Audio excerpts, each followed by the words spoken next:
పంటల్లో చీడపీడల నివారణకు పురుగు మందుల పిచికారీ ఒక్కటే పరిష్కారం కాదు.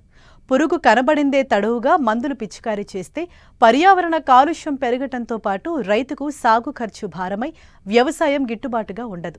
పంటలకు ప్రధాన శత్రువులు రసం పీల్చు పురుగులు, అలాగే కాండం తొలుచు పురుగులు, కాయ తొలుచు పురుగుల బెడద వల్ల రైతులు తీవ్ర కష్టనష్టాలు ఎదుర్కొంటున్నారు. వీటిని సమగ్ర సస్యరక్షణ పద్ధతులతో సులభంగా అధిగమించవచ్చు. దీనిలో ఎన్నో రకాల పద్ధతులను శాస్త్రవేత్తలు రూపొందించారు. వాటిలో కొన్ని మీకోసం.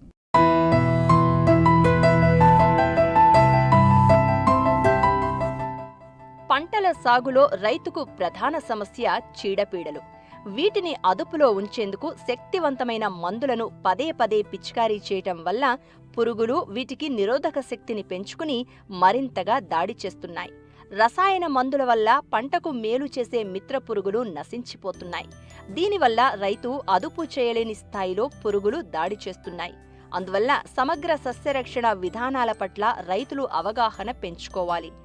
జీవించు జీవించనివ్వు అనేదే సమగ్ర సస్యరక్షణ యొక్క ముఖ్యోద్దేశం. పంటలో మిత్ర పురుగుల శాతం అధికంగా ఉన్నప్పుడు హానికారక పురుగుల సంఖ్య తగ్గిపోతుంది.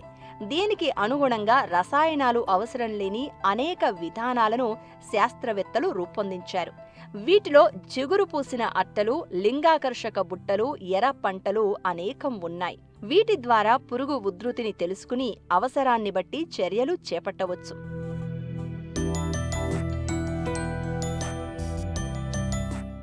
పంటల్లో పసుపు రంగు అట్టలు పెట్టడం వలన రసం పీల్చే పురుగులైన తెల్లదోమ, పేనుబంక, దీపపు పురుగులను సమర్థవంతంగా అరికట్టవచ్చు.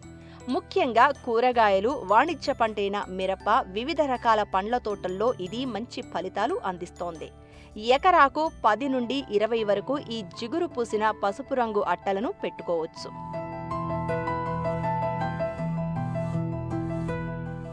నీలిరంగుకు తామర పురుగులు ఆకర్షించబడతాయి. అందువల్ల వీటిని పంటలో ఉపయోగించడం వల్ల ఈ రసం పీల్చు పురుగుల తాకిడిని తగ్గించవచ్చు.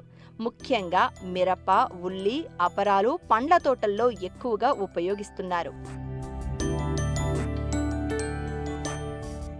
ఈ అట్టలు ప్రకాశవంతమైన పసుపు, నీలం రంగులో ఉండి వీటికి రెండు వైపులా పురుగులు ఆకర్షించే జిగురు వ్రాసి ఉండడం వల్ల పురుగులు వీటికి ఆకర్షించబడి వాలినప్పుడు అతుక్కుని తిరిగి ఎగరలేక చనిపోతాయి. తద్వారా వైరస్ తెగుళ్ల వ్యాప్తిని నిరోధించవచ్చు.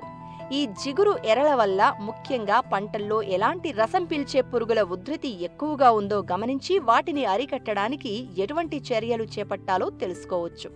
ఈ పసుపు మరియు నీలం రంగు అట్టలను నారును పెంచే క్షేత్రాల్లో, పాలీహౌజులలో, షేడ్ నెట్లలో కూడా ఉపయోగించుకోవచ్చు. వీటిని కూరగాయ పంటల్లో 1 అడుగు ఎత్తులో కట్టి వేలాడదీయాలి. పంట ఎదుగుదలను బట్టి జిగురు ఎరలను మార్చుకోవాలి.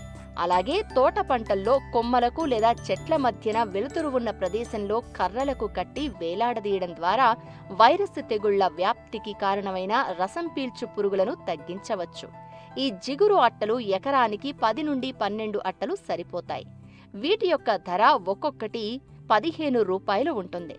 ఖర్చు ఎక్కువ అవుతుంది అనుకుంటే నిర్దేశించిన రంగు అట్టలను ఆముదం పూసి వాడుకోవచ్చు.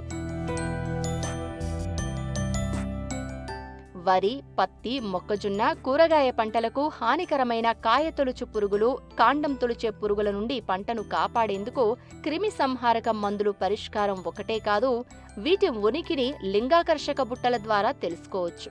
ఎకరాకు 4 నుంచి 8 వరకు పెడితే వీటి ఉధృతిని అరికట్టవచ్చు. లింగాకర్షక బుట్టల్లోని ల్యూరుకు మగ పురుగులు ఆకర్షింపబడి బుట్టలో పడిపోతాయి. దీనివల్ల వీటి సంతానోత్పత్తి తగ్గిపోతుంది. ఈ లింగాకర్షక బుట్టలను అన్ని పంటలకు వినియోగించుకున్నట్లయితే క్రమేపీ పురుగుల ఉధృతి తగ్గించుకోవచ్చు. వీటి ద్వారా రసాయనిక పురుగు మందుల వాడకం తగ్గి రైతుకు ఖర్చు కలిసి వస్తుంది. ఆర్థిక ఫలితాలు పెరుగుతాయి. అందువల్ల సమగ్ర సస్యరక్షణ పద్ధతులపై ప్రతి రైతు అవగాహన పెంచుకోవాలి. రసం పీల్చే పురుగులు ఎక్కువగా ఉన్న మెట్ట పంటల్లో చేను చుట్టూ 2-3 వరుసలుగా జొన్న లేదా మొక్కజొన్న విత్తుకుంటే ఇవి రసం పీల్చు పురుగులు పంటలపై వాలకుండా నిరోధకాలుగా పనిచేస్తాయి. మిత్ర పురుగుల వృద్ధికి తోడ్పడతాయి.